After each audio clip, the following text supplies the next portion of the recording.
Okay.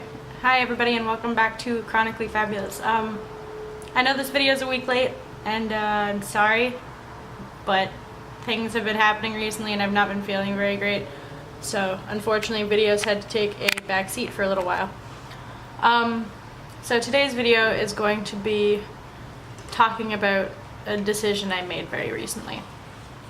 For those of you who don't know me in person or haven't talked to me about this in person, I had plans to finish high school and go straight off to university for genetics. Actually, I wanted to study genetics and like learn about bioethics and things like that because I wanted to, if not help myself, help other people in like the next generation. And that's gonna have to take a back seat for a little while.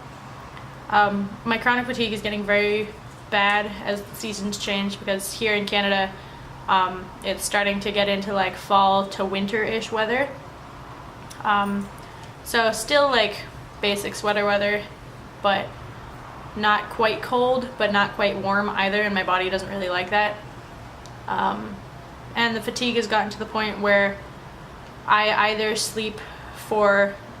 function with 5 or less hours of sleep or 10 or more, and anything in between that. So like 6 to like 9 hours of sleep, the amount that regular people get, is not enough or too much sleep for me. And so when I go to sleep at a regular time and then wake up to go to school, I'm exhausted because I have either overslept if I'm working well with like the 4 to 5 hour sleep window, or I haven't slept enough if I'm working with the 10 to 12 hour sleeping window. And it sucks because I always specifically for the past 2 years now have planned my schedule so that way I have like first period and like first period off or with GLE and second period as a class that I could handle. Hang on one second, I'm gonna like back you up a little bit because you're a little bit close. Okay.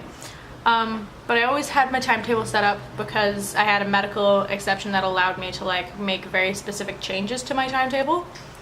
And this year I had first period GLE and second period math, and then first period spare on day 2 and second period math because I was taking advanced functions and calculus. And the way that I had my schedule set up worked pretty well in the beginning of the year, but now that we're like 2 or 3 months in and the weather's changing and my fatigue is changing, it doesn't work anymore. And I'm exhausted. And needless to say, going to math class while you're really, really tired, or not even tired, just like not alert, doesn't work very well. So I was like hardcore failing my math class, be it because I was missing my class entirely, or I was sitting in class and just not absorbing anything because I was exhausted. And whenever we would do a test, it would be like, or even a quiz, it would be like 1 page, either one-sided or double-sided, with like maybe 3 or 4 questions, and I would answer literally like 1 line of writing. I wouldn't even finish the question because I would have no idea what I was doing. And I was the type of person to hold myself to a very like specific standard where it was just like, I am doing this in this timeline and I will finish it at this point, which was my plans for university. Like I was going to like finish school and graduate this year, go into university, do 4 years as my major in genetics, and then do a double mastery the year after in genetics and bioethics. So I had everything that I wanted within 6 years.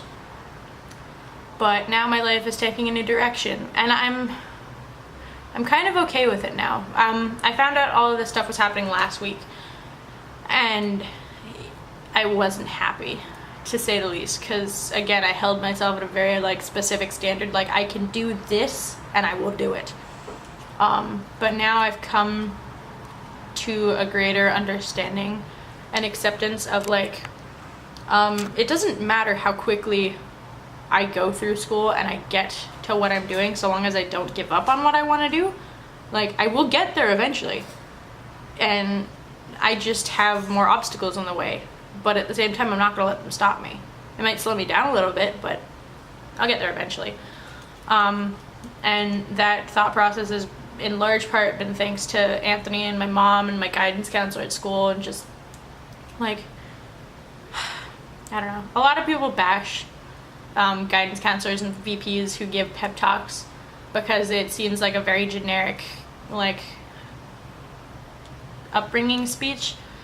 But because of the way that I have always been going through school and the way that my life experience have always been, I have always told like extensive history to anybody who is a new either teacher or guidance counselor, so that way they know ahead of time if I'm having a bad day what's going on, and already have the basis to talk to me about what's going on. Like, there's been a few times where I didn't tell someone ahead of time and I started going into like mental breakdown mode, and they had no idea what was going on, and then I need to like fill them in on stuff while my brain is like falling apart at the seams, and that doesn't work very well.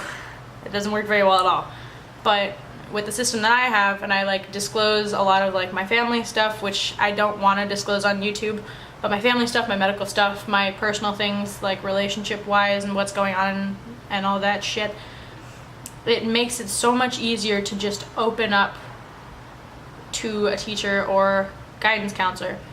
And I can't stress enough how important it is, especially in like your final year of high school. Like for me, I'm in grade 12 right now, to talk to your guidance counselor, because there's a lot of stresses that come along with being in high school. There's a lot of them.